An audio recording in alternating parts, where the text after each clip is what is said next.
तुम अपना उधर काम करना। नमस्कार, मिथिला मस्ट न्यूज में आपका स्वागत है। मैं मनोज। और आज सबसे बड़ी बात बता दें कि दरभंगा की दो ऐसी खबर जिस पर आपको ध्यान देने की आवश्यकता है। उसके बाद फिर हम चर्चा करेंगे दरभंगा डीएमसीएच की ओर।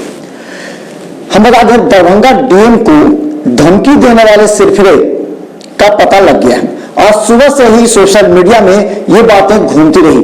लोगों को आश्चर्य करने वाली यह खबर थी और दहशत में डालने वाली भी। कहा जाता है कि दरभंगा डीएम के जो ऑफिशियल फेसबुक अकाउंट है उस पर मोहम्मद फैसल नाम का एक व्यक्ति वो अपने आईडी से दरभंगा डीएम को गोली मारने वाले को 2 लाख रुपया इनाम देने की बात कहता है और उसे 2 बार लिखता है उसके ऊपर। इसके बाद तो पूरे दरभंगा में इस बात को लेकर के चर्चा छिड़ जाती है।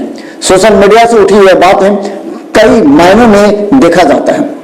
अभी जहां बाहर से आए हुए जो मरकज के हैं, जो 10 म्यांमार से आए हुए हैं दरभंगा में रह करके और बाहर गए हैं, उन लोगों पर जब पुलिस या कार्रवाई तेज हो गई है, इस आधार पर भी से देखा जा सकता है कि हो सकता है कि मोहम्मद फैसल ने जो स्टेटमेंट लिखा है वो उससे जुड़ा हुआ हो। दूसरी बात अगर आप गौर से कीजिएगा तो इस वीडियो में देखिए, जहां जो डीएम के फेसबुक अकाउंट पर जो डीएम ने लिखा है वो क्या लिखा है। दरभंगा डीएम ने लिखा है कि दरभंगा जनता से अपील है कि बाहर से आने वाले आपके आसपास रहने वाले लोगों की स्क्रीनिंग कराएं, उनकी मेडिकल टेस्ट कराएं डीएमसीएच में। अगर उनमें कोरोना के लक्षण पाए जाते हैं तो उनको आइसोलेशन में रखा जा सकता है, घर में, स्कूल में या फिर डीएमसीएच के जो आइसोलेशन है उसमें। इसके अलावा उन्होंने जनता से अपील की है कि पुलिस प्रशासन और स्वास्थ्य कर्मियों के कार्यों में सहयोग करें। सबसे पहला सवाल यह था कि दरभंगा डीएम ने जब बाहर से आने वाले लोगों के विषय में लिखा कि बाहर से आने वाले लोगों की स्क्रीनिंग कराएं, उन्हें आइसोलेट करें, उनके बारे में पुलिस को सूचना दें। इस बात को लेकर के शायद मोहम्मद फैसल नाराज दिखा। यहीं से यह बात शुरू हो जाती है कि आखिर मोहम्मद फैसल को क्या जरूरत था कि 2 लाख रुपए की घोषणा करने की इनाम की, जब दरभंगा डीएम लगातार बैठकें कर रहे हैं आम जनता को राहत पहुंचाने के लिए। इसमें हम लोगों को सूचना प्राप्त हुई है कि डीएम साहब के विषय में किसी व्यक्ति के द्वारा फेसबुक पर आपत्तिजनक टिप्पणी की गई है। इसको लेकर डीएम साहब से बात भी हुई है। उनके यहाँ से एक आवेदन अभी थोड़ी देर में प्राप्त हो जाएगा। एसडीपीओ को और एसएचओ को निर्देश दे दिया गया है कि इसमें तुरंत एफआईआर दर्ज कर और दोषी को चिन्हित कर अगर तक कार्रवाई करेंगे। इसमें जल्दी ही कार्रवाई होगी। पहचान हो गई है सर? हाँ, पहचान हो गई। उसने जो प्रोफाइल फेसबुक पर डाला उसमें कोई आइडेंटिफिकेशन नहीं डाला, वो जानबूझ के ये किया गया? नहीं, वो सब पहचान हो गई है, उसमें जल्दी कार्रवाई होगी। दूसरी खबर यह है कि एनजीओ एवं दरभंगा के जो मध्याह्न भोजन के जो केंद्र है वहां से यहाँ के एक भी भूखे गरीबों तक सामान पहुंचे, उसके लिए दिन रात बैठकें कर रही हैं वीडियो कॉन्फ्रेंसिंग के जरिए। जहां पटना से गृह सचिव, मुख्यमंत्री के अलावा डीजीपी के लगातार वीडियो कॉन्फ्रेंसिंग हो रही है और वो यहाँ की स्थिति से अवगत करा रहे हैं। वहीं दूसरी तरफ दरभंगा डीएम भी यहां से प्रखंड स्तर के सभी बीडीओ से भी वीडियो कॉन्फ्रेंसिंग प्रतिदिन कर रहे हैं।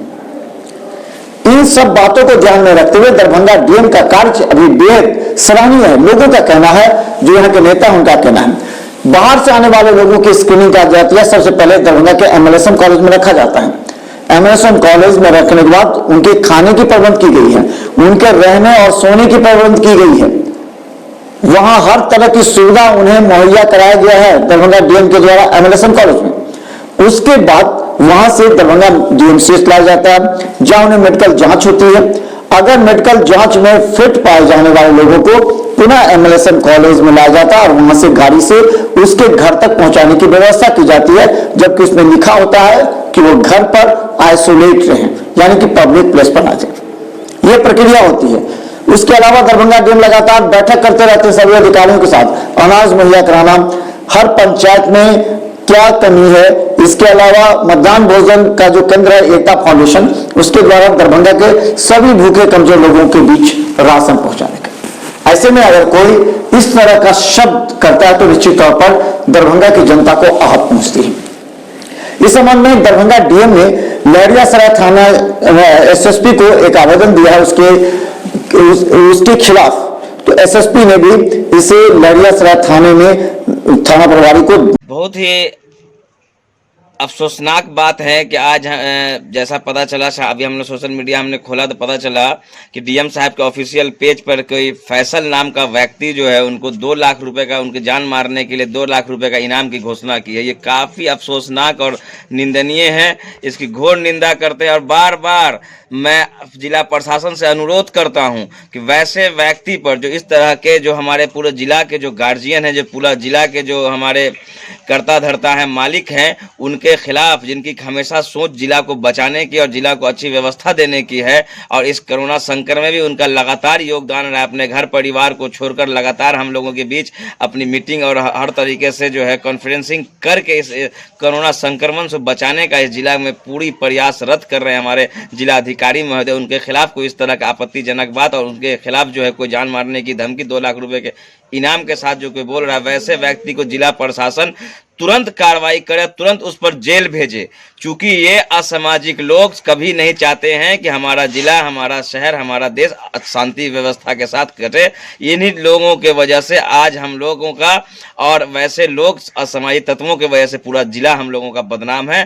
तो मैं नम्र निवेदन करता हूं आप सभी जिला प्रशासन से और हम भी कि नम्र निवेदन करते हैं कि ऐसे असामाजिक तत्व कठोर से कठोर कार्रवाई हो, उनके परिवार के साथ भी कठोर कार्रवाई हो कि वैसे जो परिवार जो अपने बाल बच्चों को, अपने घर के लोगों को नहीं समझा सकते हैं, तो ये उनसे क्या उम्मीद की जा सकती है। आपको पता होगा कि दरभंगा नगर निगम के सारे स्टाफ, एक सफाई मजदूर से लेकर सारे कर्मचारी, पूरे पुलिस पदाधिकारी जितने भी जिला के हैं, सारे डॉक्टर्स, नर्स, जो भी लोग अपने घर या अपने परिवार का चिंता छोड़कर इस शहर के कोरोना संक्रमण को बचाने के लिए सुबह दोपहर शाम एक किए हुए हैं, वैसे लोगों पर अगर कोई आपत्तिजनक बात करेगा उसकी घोर निंदा करते हैं, उस पर उचित से उचित कार्रवाई हो।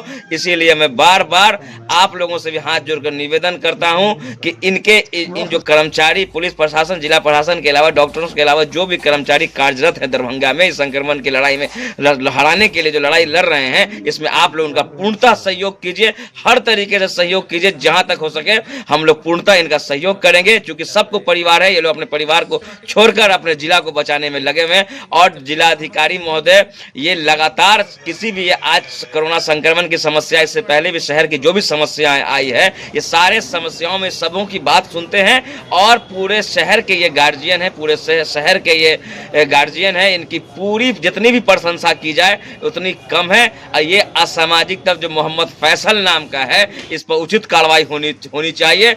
अन्यथा अगर इस पर उचित कार्रवाई नहीं होगी तो हम लोग इसका विरोध करेंगे। क्योंकि ऐसे शख्स पर पूरी से पूरी उनके पूरे परिवार पर कार्रवाई होनी चाहिए। जो इस तरह का बोलने का इनके पास हिम्मत, इनके पास शब्द कहां से आया, वैसे पदाधिकारी पर जो लगातार दरभंगा के हित में लगातार अच्छा करते आए हैं और लगातार करते आ रहे हैं।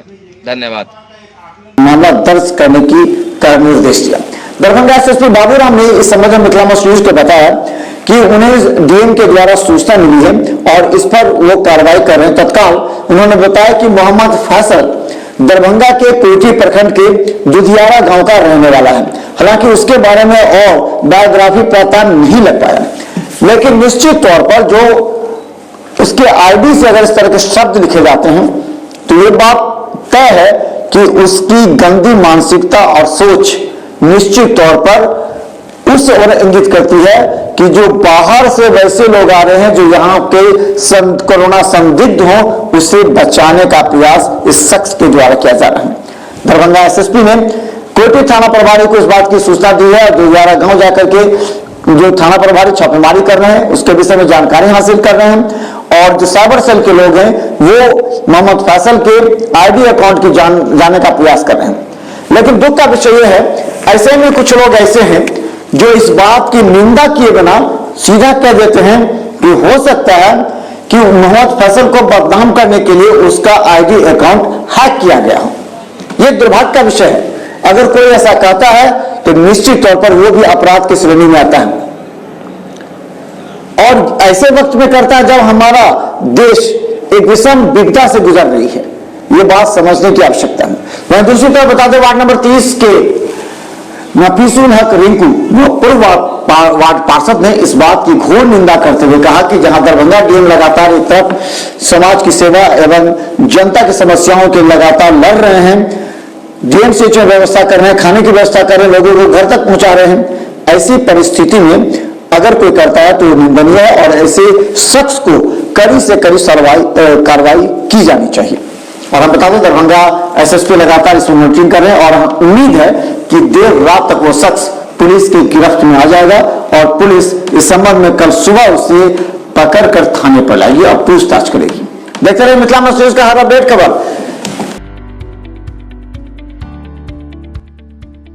एसएम रेजेंसी एसी, वाईफाई एवं आधुनिक सुविधा से सुसज्जित हर एक कक्ष यह सहित बेकरी के कई आइटम उपलब्ध। स्वादिष्ट फैमिली रेस्टोरेंट आपके स्वाद पर वर्षों से खरा।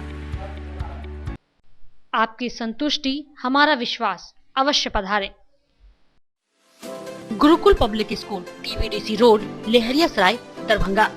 अनुभवी एवं भारत के अलग अलग प्रांत से शिक्षक शिक्षिकाओं द्वारा प्ले से दशम कक्षा तक सीबीएसई पैटर्न से पढ़ाई की व्यवस्था।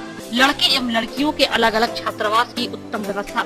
जो छात्रों के लिए अलग से पढ़ाई की व्यवस्था।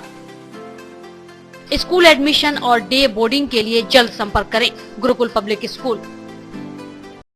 रोज the Medicity by doctor M K. Shukla. Darbhanga के ग्रामीण से शहर तक का एक विश्वास। रोज द मेडिसिटी। इमरजेंसी, शिशु एवं सामान्य के साथ हर चिकित्सीय व्यवस्था। संपर्क करें। Rose the Medicity, Digghi west, Bisartola, Darbhanga. Hospital, Mithilanchal का गौरव। आउटडोर में विशेषज्ञ चिकित्सकों की सुविधा। गंभीर मरीजों के लिए हाईटेक इमरजेंसी, हर सुविधाओं से लैस। Paras hospital, VIP road, Alpatti, Darbhanga. Don Bosco school, Bibi Pakar, Darbhanga. CBSE 10+2 नई दिल्ली द्वारा मान्यता प्राप्त विद्यालय। सभी विषयों की कॉन्सेप्ट आधारित कक्षाएं। बच्चों के लिए छात्रवृत्ति की व्यवस्था। विज्ञान प्रयोगशाला, कंप्यूटर लैब एवं स्मार्ट क्लासेस की व्यवस्था। प्रारंभ, जल्द संपर्क करें। Don Bosco school, Bibi Pakar, Darbhanga. की दो बड़ी खबर जिस पर आपको ध्यान देने की आवश्यकता है, क्योंकि आज का मौसम और समय ऐसा है कि जहां विपदा से लोग परेशान हैं, घर के अंदर लॉकडाउन है, वहीं कई लोगों को मस्ती सूझ रही है। कई लोग ऐसे हैं जो बाहर से दरभंगा में आकर कोरोना फैलाने का प्रयास कर रहे हैं। हम बात कर रहे हैं निजामुद्दीन दिल्ली में, जब 10 म्यांमार के लोग दरभंगा आए थे निजामुद्दीन से, और यहां आने के बाद पुनः ये कई जगहों पर चले गए। अब सवाल यह है और सबसे दुर्भाग्य का विषय है, हम उन तमाम लोगों को कहना चाहते हैं कि अगर किसी भी बात पे आपको संदेह है तो आपको तुरंत स्थानीय पुलिस को सूचना देनी चाहिए थी, जिला प्रशासन को सूचना देनी चाहिए थी। लेकिन आपने उस 10 म्यांमार के जो तालीमी मरकज से संबंध रखते थे वो निजामुद्दीन से दरभंगा पहुंचे और दरभंगा में कहां कहां ठहरे, किसके किसके घर में ठहरे, ये सबसे महत्वपूर्ण विषय है। अगर वैसे शख्स दरभंगा में ठहरते हैं तो उनका नैतिक दायित्व बनता था फॉर्म सी के तहत कि वो स्थानीय थाना को सूचना देते, वैसे व्यक्ति की मेडिकल जांच की जाती है, अगर उसमें कोरोना के लक्षण पाए जाते तो उन्हें आइसोलेशन वार्ड में रखा जाता। अगर मान के चलिए उस 10 म्यांमार व्यक्ति में से एक भी व्यक्ति कोरोना के लक्षण अगर उसमें आते हैं तो फिर कितने लोगों को संक्रमित कर सकता है, ये बात समझने की आवश्यकता है। धर्म से कभी भी जोड़कर इस विपदा को मत देखें, वरना आपका देश और आपका समाज ऐसे कगार पर पहुंच जाएगा जहां बचाने वाला कोई नहीं होगा, आपके लाश पर फूल देने वाला कोई नहीं होगा। इस बात को हम बार बार कह रहे हैं। दरभंगा के मस्जिदों में दरभंगा डीएसपी अनुज कुमार पहुंचे और उन्होंने इस संबंध में सबसे पहले तालीमी मरकज के जो 10 म्यांमार से आए थे या फिर दरभंगा से जो निजामुद्दीन गए थे उसके बारे में जानकारी हासिल करने का प्रयास किया। मौलाना ने रजिस्टर दिखाया, जिनके पास जो आधे अधूरे रजिस्टर नहीं थे, कागजात थे, उसमें 2020 में एक भी आदमी को दरभंगा से निजामुद्दीन जाने की सूचना नहीं थी। दरभंगा डीएसपी ने इस संबंध में उनसे पूछा कि यह रजिस्टर कहां है। बाद में उन्हें बताया गया कि यह रजिस्टर एक वकील के यहाँ है। पुलिस को इस बात की जानकारी थी, कोई सूचना मिली थी? ये कुछ दिन पहले यहाँ पर म्यांमार के 10 नागरिक आकर रुके थे, जो कि दिल्ली में मीटिंग में भाग लेकर यहाँ आए थे और यहाँ कुछ दिन रुकने के बाद वो यहाँ से चले भी गए। बाद में हम लोगों को एक सूचना प्राप्त हुई, एक व्यक्ति के विषय में सूचना प्राप्त हुई थी। जब वहाँ जाके जांच पड़ताल किया तो पता चला कि 10 लोग आकर रुके थे। तो यहाँ से तो वो लोग 21 तारीख को ही जा चुके हैं, लेकिन जिन लोगों ने अपने यहाँ उनको ठहराया, उनकी ये ड्यूटी थी कि वो फॉर्म सी भरकर पुलिस को सूचना देते। वो सूचना नहीं दी गई है। इसके लिए SHO को निर्देश दिया गया है कि फॉरेनर्स एक्ट के तहत धारा 14 के अंतर्गत इनके विरुद्ध FIR दर्ज कर तुरंत कानूनी कार्रवाई की जाए। दूसरा, जो 10 लोग यहाँ रुके थे और वो यहाँ से चले गए हैं, उनके विषय में भी हम लोग इमिग्रेशन को एक रिपोर्ट भेज रहे हैं ताकि उनका वीज़ा रद्द करने और भविष्य में उनको वीज़ा ना मिलने की कार्रवाई की जा सके। उन लोगों की पहचान कर ली गई कि सब लोग कहाँ से आए थे, कौन से? हाँ, उनका पूरा नेम और एड्रेस वगैरह डिटेल यहाँ से मिल गया है। जो लोग यहाँ इनको ऑर्गेनाइज करवा रहे हैं उन लोगों से पूरी डिटेल मिल गई यहाँ की। किन किन के विरुद्ध से FIR हो गई इस काम में? यहाँ पे जो संस्था है जिन्होंने उनको रुकवाया, उनके रहने का इंतजाम किया और पुलिस को सूचना नहीं दी है, उनके जो पदाधिकारी हैं उनके विरुद्ध कार्रवाई के लिए थाना को निर्देश दिया गया है। सर, ये लोग जो लोग यहाँ आए थे म्यांमार से, वो लोग दिल्ली में निजामुद्दीन में भी थे और वहीं से वो लोग दरभंगा आए थे और उसके बाद कई मस्जिदों में जाकर उन लोगों ने धार्मिक कार्य में हिस्सा लिया। तो जो स्थिति है कोरोना वायरस को लेकर के, क्या सब जगह चिन्हित उसकी जांच पड़ताल की जाएगी? क्या उस तरह की कुछ मामले आएंगे कि उन लोगों को क्वारंटाइन कराया जाएगा? कैसे इसको जाँच करेंगे सर? इसके लिए जो यहाँ प्रारंभिक जांच पड़ताल के बाद जो बातें सामने आई है, इसका उल्लेख करते हुए इनके विषय में रिपोर्ट भेज दी जाएगी इमिग्रेशन को।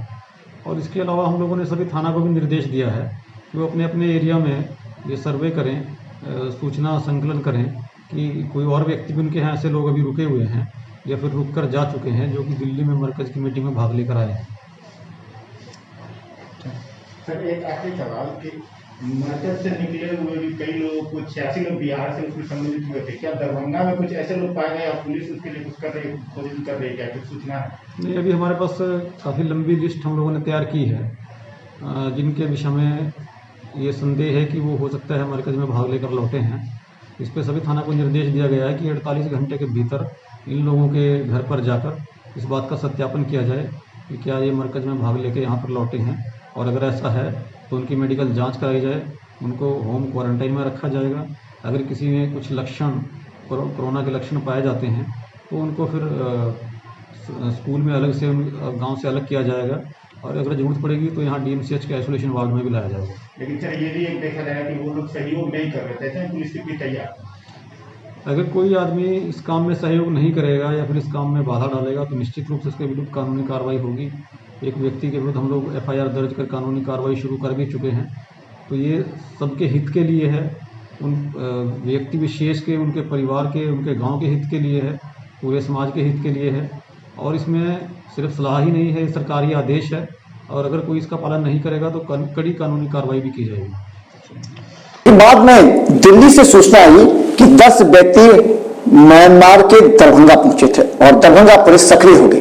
लगातार कई जगहों पर इस बात की जानकारी, सूचना पहुंचाएगी। दरभंगा SSP बाबूराम ने इस संबंध में कहा कि जैसे ही सूचना मिली कि म्यांमार के 10 व्यक्ति आए, उन्होंने स्थानीय थाना को, सभी थाना को सूचित किया कि ऐसे व्यक्तियों के लिए सूचना संग्रहण करें और वो व्यक्ति किस व्यक्ति के घर में रुका था उन पर FIR दर्ज की जानी चाहिए, क्योंकि उन्होंने इस बात को पुलिस और स्थानीय प्रशासन से छिपाया है। और जिसके घर में वो व्यक्ति ठहरा था उस व्यक्ति की मेडिकल जांच की जाएगी और उसे आइसोलेशन में रखा जाएगा, क्योंकि ये व्यक्ति निश्चित तौर पर कानून के साथ धोखा किए हैं, छिपाने का प्रयास किए हैं। जब भी ये बात की सूचना मिली कि निजामुद्दीन से लोग अलग अलग शहरों में, जिले में जा रहे हैं, दरभंगा में भी 10 पहुंच गए, ऐसे लोगों को छिपाने का तात्पर्य क्या है? क्या आप धर्म को बचाना चाहते हैं या फिर आम लोगों को बचाना चाहते हैं? धर्म आम जनता पर टिकी हुई है, अगर जनता नहीं रहेगी तो फिर धर्म का अस्तित्व क्या हो सकता है? किसी भी धर्म की हम बात करें, जो लोग धर्म से इस कोरोना को जोड़ के देखते हैं वो सबसे बड़ा आतंकवादी कहे जा सकते हैं। और उन लोगों के मस्तिष्क को सोचना चाहिए कि 10 आदमी निजामुद्दीन के उस जगह से आए हैं जहां से 400 लोग कोरोना पॉजिटिव पाए गए हैं, और उनमें से अगर 10 दरभंगा पहुंचे हैं, हो सकता है कि उनमें लक्षण हो, नहीं भी हो सकता है, लेकिन इस बात की सूचना तो स्थानीय प्रशासन को होनी चाहिए थी कि म्यांमार से 10 आदमी दरभंगा के विभिन्न जगहों पर रुके हुए हैं और दरभंगा पुलिस इसकी जांच कर रही है कि कहां कहां वो रुके। जिनके घर में रुके हैं उन पर एफआईआर दर्ज करने की बात एसएसपी ने की है। उन लोगों के परिवार के सदस्यों को भी क्वारंटाइन में रखा जाएगा, उन्हें भी दरभंगा के डीएमसीएच के आइसोलेशन वार्ड में रखा जाएगा, मेडिकल जांच की जाएगी। इसके अलावा दरभंगा एसएसपी ने यह भी कहा है कि यहां से फिर जो म्यांमार के 10 लोग आए थे, यहां से फिर जो वापस विभिन्न जगहों पर गए हैं तो वो कहां कहां गए, इस बात की सूचना एकत्रित की जाती है और की जाएगी और उसकी सूचना भी दी जाएगी ताकि ऐसे लोगों को जल्द पुलिस हिरासत में ले सके और पूछताछ कर सके। कितनी विषम परिस्थिति से दरभंगा गुजर रहा है, आपका देश गुजर रहा है, जहां एक तरफ प्रधानमंत्री नरेंद्र मोदी ये कहने का प्रयास कर रहे हैं कि आप अपनी जिंदगी को बचाएं, घर के अंदर कैद रहें। यह वायरस ऐसा है कि जैसे ही फैलेगा यहां पर लाशें बिछेंगी, जैसा कि अमेरिका, स्पेन, इटली और चाइना में हुआ था। उस समय आपका अस्पताल छोटा पड़ जाएगा, आपका जगह छोटा पड़ जाएगा और आपके घर के लोग परेशान हो जाएंगे। उस समय आपको अफसोस होगा कि क्यों नहीं हम उस ऐसे व्यक्तियों के नाम, पता जिला प्रशासन और पुलिस को देकर के मदद किए। यहां धर्म का कोई बात नहीं है। अगर वो व्यक्ति बाहर से कोई ऐसा सशंकित आया है तो उसे सीधा दरभंगा डीएमसीएच के मेडिकल टीम के पास भेजें, उनकी कोरोना जांच होगी और जांच में अगर वो सही पाए जाते हैं तो उन्हें वापस घर भेजा जाएगा आइसोलेशन में 14 दिन रखने के लिए, और अगर नहीं तो फिर उन्हें कोरोना वार्ड में आइसोलेशन में रखकर उनका इलाज होगा। आप घबराते क्यों हैं? क्यों इसे धर्म से जोड़ रहे हैं? क्यों आप किसी व्यक्तिगत मामला को समझ रहे हैं? दरभंगा में इस बात की सूचना आने के बाद लोगों में जन आक्रोश फैल गया है। लोग इसे दो अलग अलग तरीके से देखने लगे हैं, लेकिन इसे कभी भी हिंदू और मुस्लिम के दृष्टिकोण से नहीं देखने की आवश्यकता है, क्योंकि जब मौत बिछेगी तो ना हिंदू होगा ना मुसलमान होगा, सिर्फ इंसान होगा। जो लोग हिंदू मुस्लिम का इसे बांटना चाहते हैं, उनसे कहना चाहते हैं, जाइए दरभंगा डीएमसीएच की इमरजेंसी में 200-300 लोग कतारों में खड़े होकर अपनी जांच के लिए आते हैं, पूछिए उनसे क्या वो हिंदू है या मुसलमान, सब कुछ कहेंगे वो एक मरीज है जिन्हें इलाज की आवश्यकता है। लेकिन जिनकी गंदी सोच है, जो इसे हिंदू मुस्लिम बनाना चाहते हैं, वह निश्चित तौर पर अपने समाज को नुकसान पहुंचाएंगे और अपने देश को भी। दरभंगा पुलिस ऐसे शख्स की तलाश कर रही है जो फेसबुक, सोशल मीडिया एवं अपने गंदी सोच से दरभंगा में जहर फैलाने का प्रयास कर रहे हैं। ऐसे लोगों पर कार्रवाई होनी भी चाहिए और हो भी रही है। लेकिन हम बताते हैं दरभंगा के कई ऐसी जगहों पर इस बात की सूचना मिली है कि मस्जिद में ये लोग ठहरे थे, जिसे गौराबोड़ा में भी सूचना मिली, वहां पर पूछा गया। यहां तक कि मधुबनी के अनाठारी में भी गए हैं लोग। तो यहां पर मधुबनी के अनाठारी की जो घटना है वो काफी विचित्र है। पहली बार थूक अस्त्र का इस्तेमाल किया जा रहा है मस्जिदों में रहने वाले उन लोगों को जिन्होंने पुलिस पर इस तरह के हथियार का इस्तेमाल किया। वो क्या खौफ पैदा करना चाहते हैं? थूक फेंकने वाले से यह कहा जाता है क्या उनमें कोरोना के लक्षण हैं? इस भय से वो थूक फेंक रहे थे। ये जो कोरोना बम फैलाने का प्रयास कर रहे हैं, ऐसे लोगों पर निश्चित तौर पर कार्रवाई करने की आवश्यकता है। देखते रहिए मिथिला न्यूज़ पर। इंसान बचाएं तभी आप सबका धर्म बच पाएगा। अगर इंसान नहीं रहेगा तो न धर्म रहेगा और न ही आपकी इंसानियत। इसीलिए हिंदू मुस्लिम करने से बेहतर है कि एक अच्छे इंसान बनिए और इंसानों की नियत से सोचिए और उनका इलाज करवाइए। उनके घर में उन्हें क्वारंटाइन कीजिए, उन्हें आइसोलेट करने के लिए कहिए, उन्हें पब्लिक प्लेस पर जाने से मना कीजिए, तभी ये बीमारी फैलने से रुक पाएगी। वरना जैसे ही ये बीमारी फैलने लगेगी, धीरे धीरे आप देख रहे हैं निजामुद्दीन के 400 लोग इससे ग्रसित हो चुके हैं, उसी जो तालीमी मरकज का केंद्र था वहां से। और वहां से जो लोग जहां जहां गए हैं तेलंगाना में, तो ऐसी जगहों पर जो मौत हो रही है, जो पॉजिटिव केस आ रहे हैं, वो और को भी संक्रमित कर सकते हैं। ऐसे आवश्यक है कि आप इस पर ध्यान दें और तत्काल आप पुलिस को सूचना करें। 100 पर पुलिस को सूचना करें। पुलिस आपके आसपास वैसे व्यक्तियों की तलाश करेगी जो व्यक्ति संक्रमण फैलाते रहे हैं या दूषित वातावरण पैदा कर रहे हैं। इसलिए याद रखें 100 पर सीधा पुलिस को सूचना दें। आपका नाम पूरी तरह गुप्त रहेगा और हमारे समाज में फैलने वाले ऐसे संक्रमण को हम खत्म कर सकते हैं। जैसे मिथिला न्यूज़ का अपडेट खबर यूट्यूब पर। धन्यवाद।